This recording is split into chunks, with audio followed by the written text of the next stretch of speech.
Hei sann, folkens. I dag tenkte jeg vi skulle starte en ny sesong på denne serien. Og dette er om Person Life, og Person Life er på Roblox. Så jeg tror jeg bare setter i gang.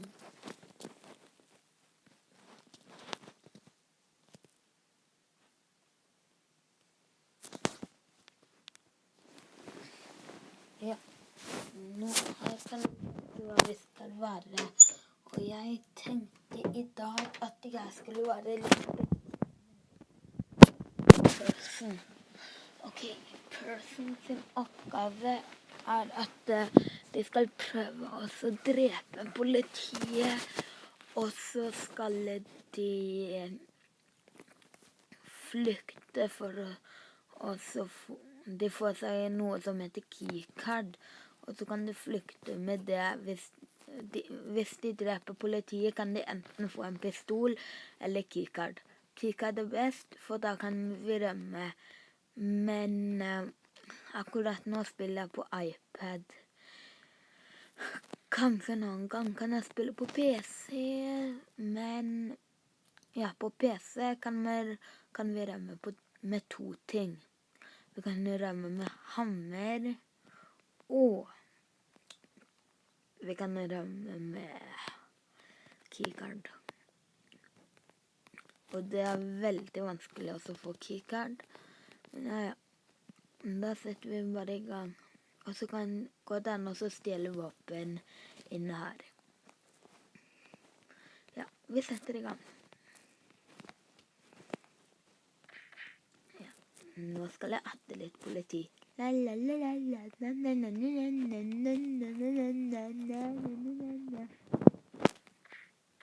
Ok, nå ble jeg drept. Det var litt mye dumt. Ok, da tar jeg meg litt mat. Ok. Men jeg vet ikke helt hva jeg skal snakke om. Ja, som dere hører, har jeg 2 dialekter. Jeg kan snakke bokmål og nynorsk.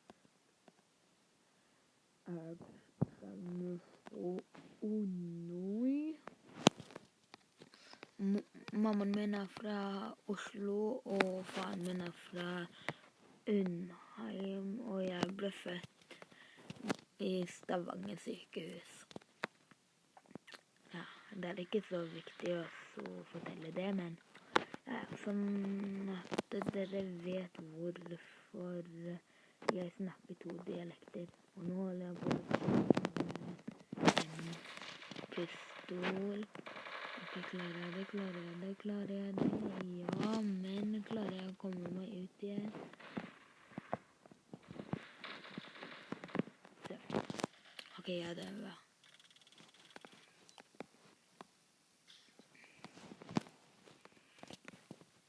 Ja. Vi får prøve igjen. Nei, jeg skal spise mat!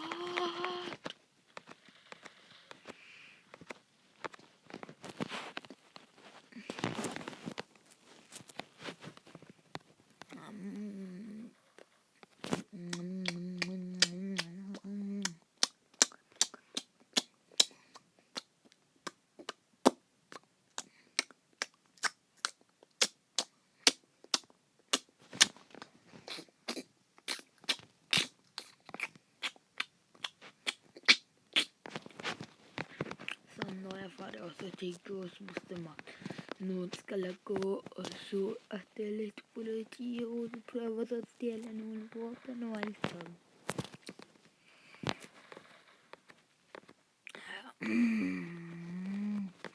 Får jeg kommet meg inn i det hele tatt? Ja. Men nå det store spørsmål. Ok, greit. Og nå er det. Nei, what the? Er jeg ikke død? Serr? Ja. Samme det. Nå får vi bare gå inn. Nei, vi etter litt politi.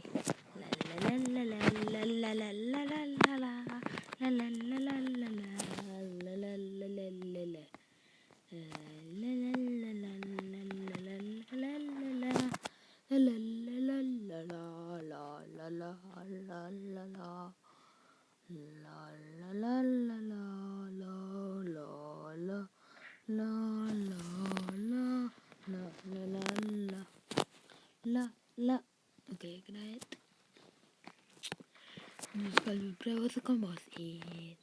Vi skal prøve å komme oss inn.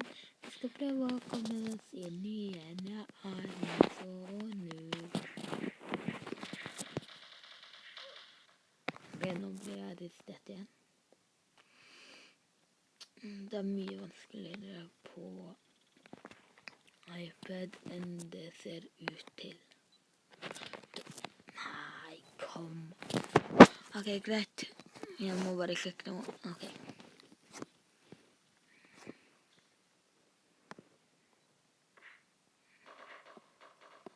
Ok, greit. Jeg måtte bare sjekke noe. Ok, og nå sitter vi i cella vår. Ja.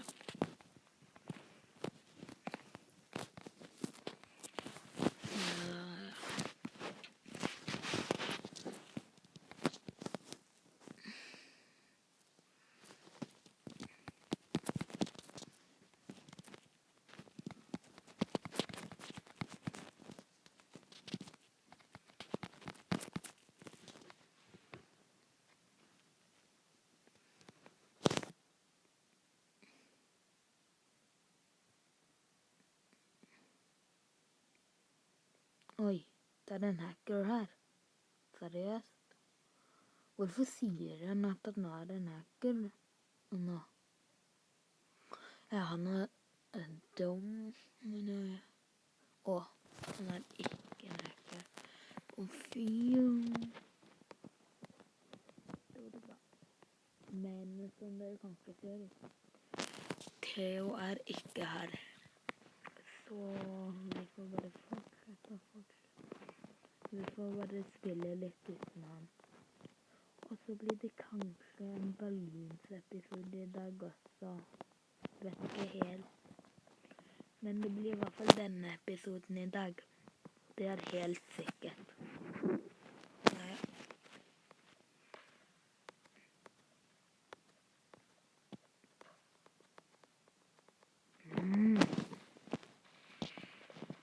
Det er lenge til det er åpner.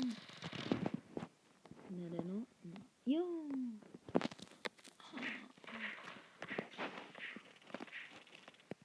Og hva er det til frokost? Pannekaker!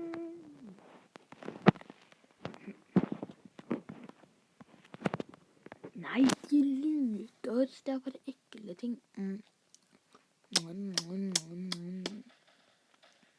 Men det smaker veldig som pannekaker.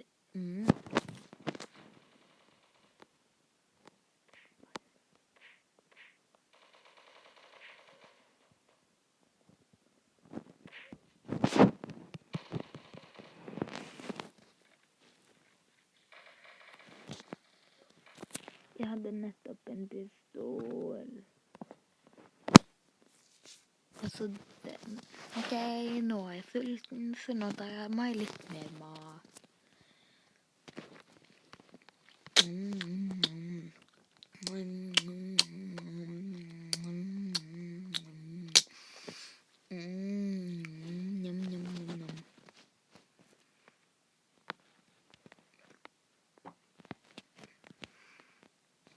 Greit, og nå må jeg bruke hva som kommer meg inn her.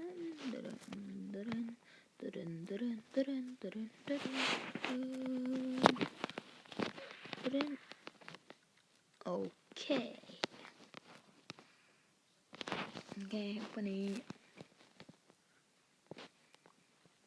Jeg prøver igjen og igjen. Ok, jeg synger på Rosa Panter-melodien, og det vet de fleste som har sett Rosa Panter. Jeg prøver igjen. Hacker. Han var jo ikke bak meg engang. What?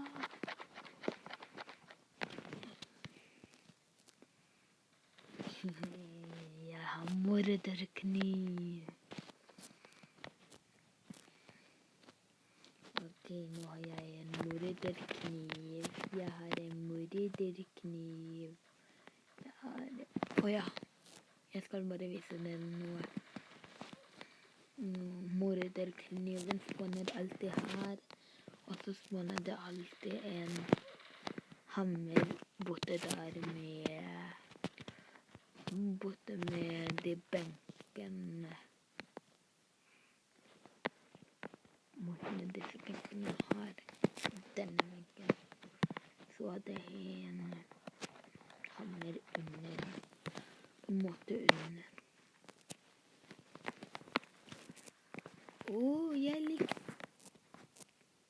Jeg likte ikke skinnet ditt.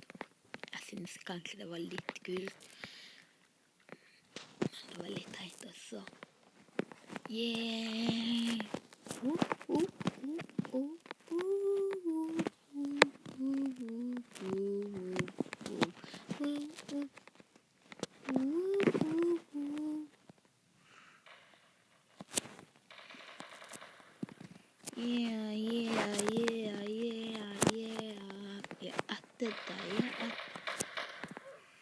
Haha, du drepte deg selv også, du.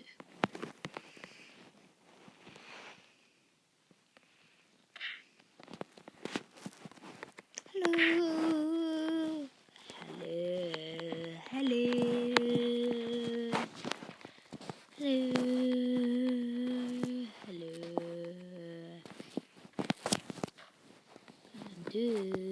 Hallo, jeg etter deg,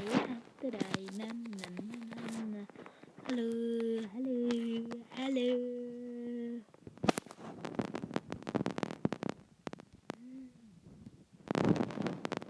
Jeg pleier ikke å svare sånn, men ok, jeg skal prøve å bli en åse. Jeg kan ikke være en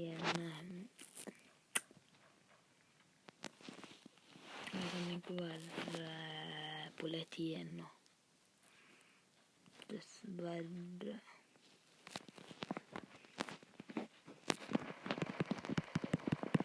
Ok, greit. Jeg hadde tenkt å ta et politi med hammeren, men det funket ikke så bra som jeg hadde tenkt.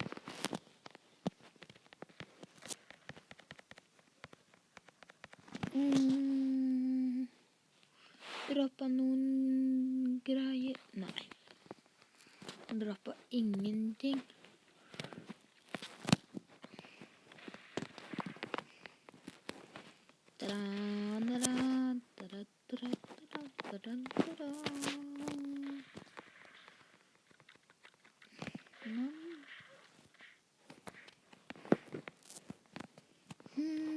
Det var ikke hund eller noe.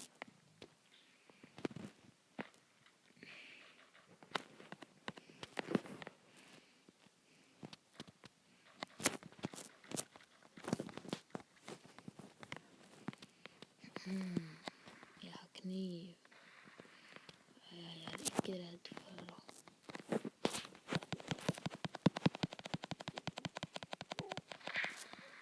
Aha. Ja! Keycard, nøkkelkart. Han ene duden klappet nøkkelkart.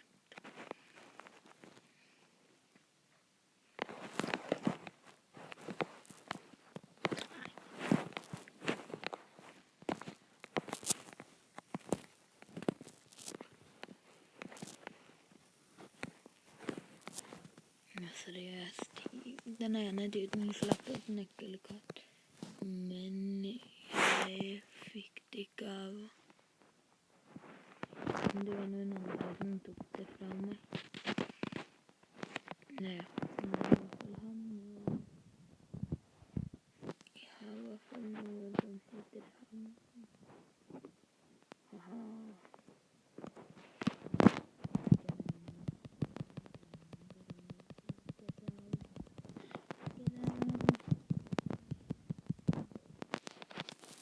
Aha. Nå har jeg pistol.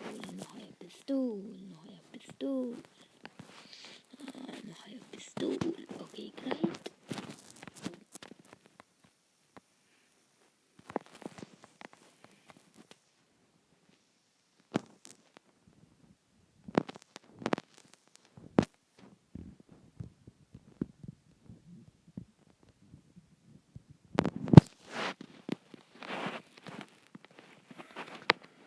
vi får bare håpe at hun klarer det.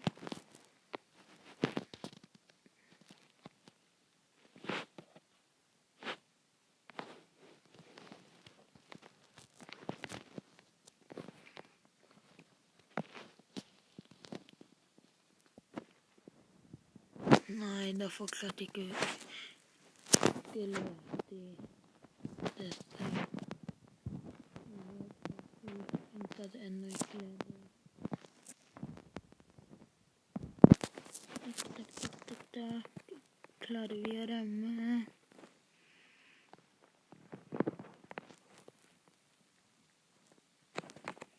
Klarer vi å rømme, folkens?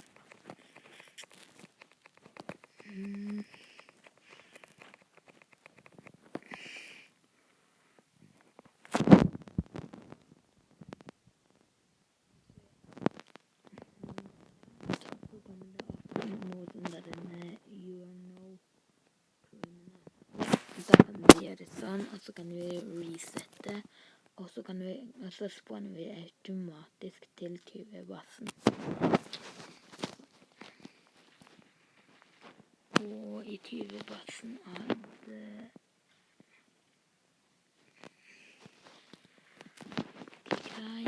greit oppsi.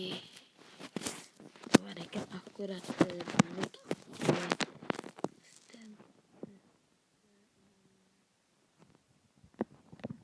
Ok, jeg prøver igjen.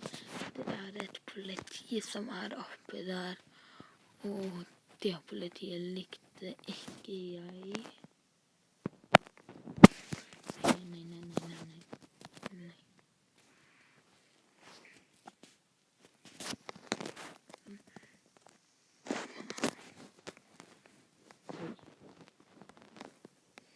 Nei. Kom an da.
Ikke innenfor for drept-lyden, men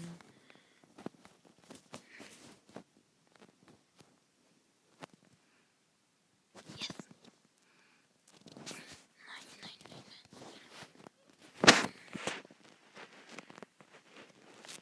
Det er litt dumt med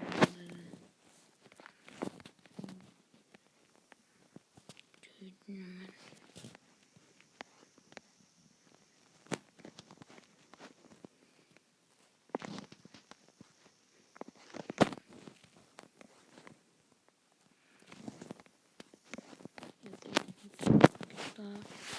men da får jeg bare vente.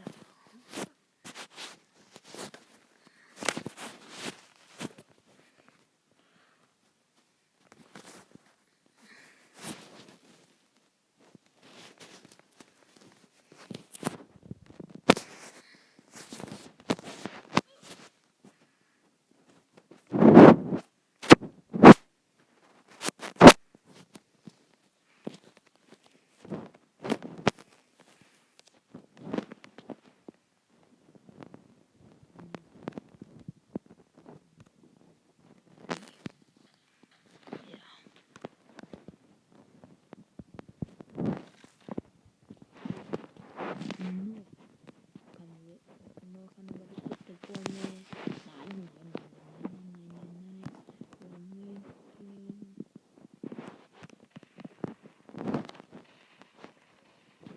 Der.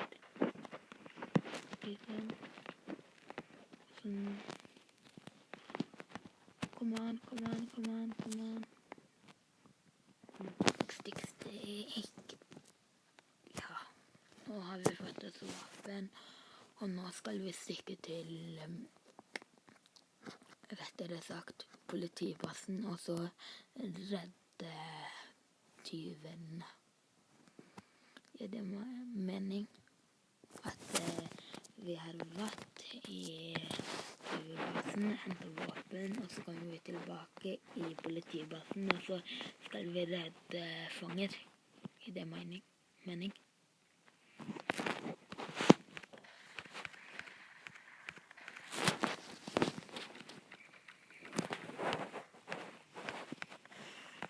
Der. Og så det en til dommer igjen der.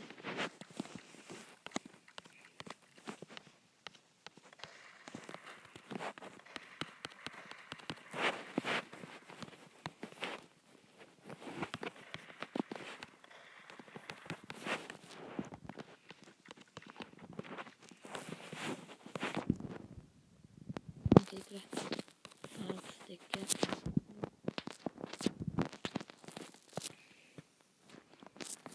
Så jeg i stående. Nei, nå kan jeg skifte til politi. Men hvis dere syns at jeg vil være mer politi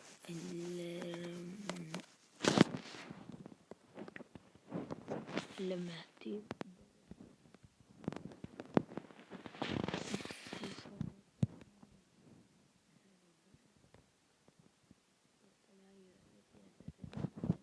ja, med tips hvis det vet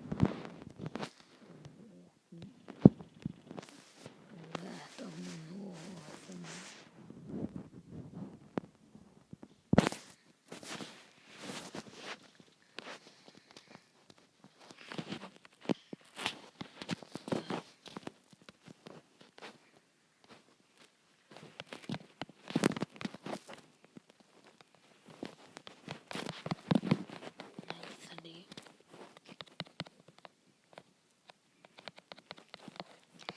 Ok, hvis dere er enig at han der hadde pistol, skriv i kommentarfeltet, fordi at han der hadde pistol.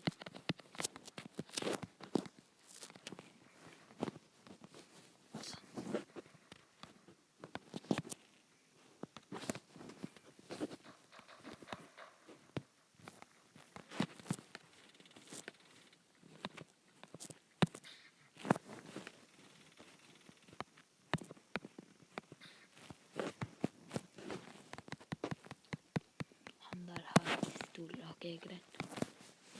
Jeg holder et lite mer.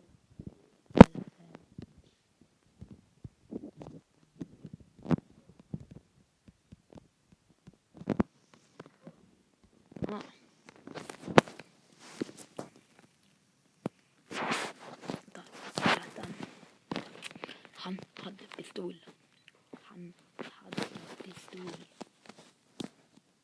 Ok, de der hadde ikke lov til å være. Ok, det noen som har lyst til å snakke, så ja.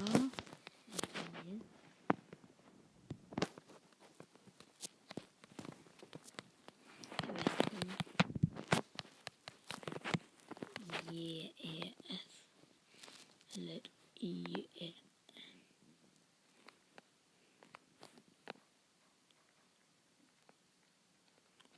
What? Hva sier det? Hvis det noen vet hva han sier, gjerne skriv det i kommentarfeltet. Sparking you Netherlands. Ok, det vet jeg ikke hva er.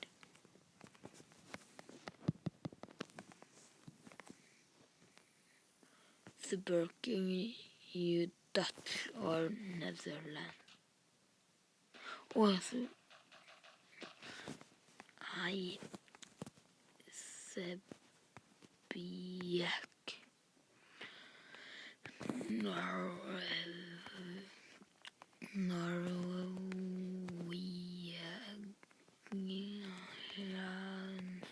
Norwegian. Jeg vet ikke om det er som beskriver. Jeg speaker.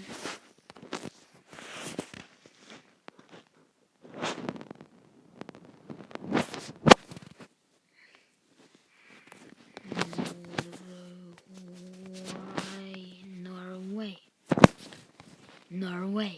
Haha. Jeg snakker norsk. Ja, det gjør jeg. Jeg snakker norsk.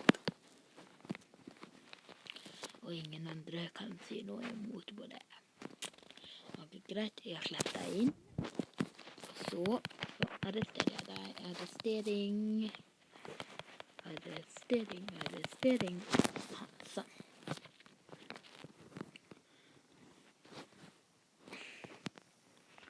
Bare duden der er det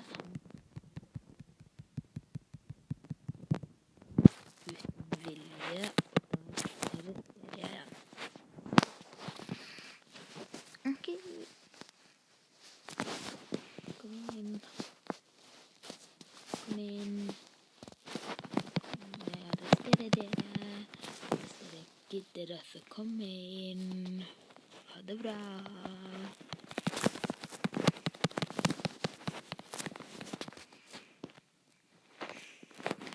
Ok, jeg skal slippe deg ut igjen. Vær så god. Kom an. Ok, greit.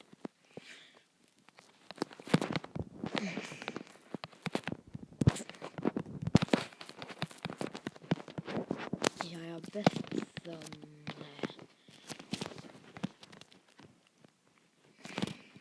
hei.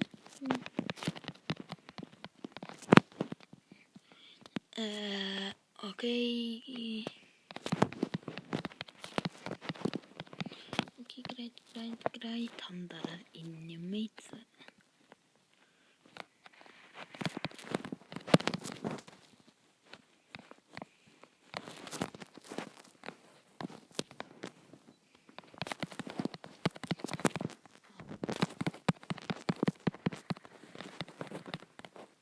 Haha. Seriøst. Glitch. Der. Ok. Ja. Jeg vet ikke hvor lang denne episoden ble, så jeg tror jeg bare stopper her. Ja. Ha det.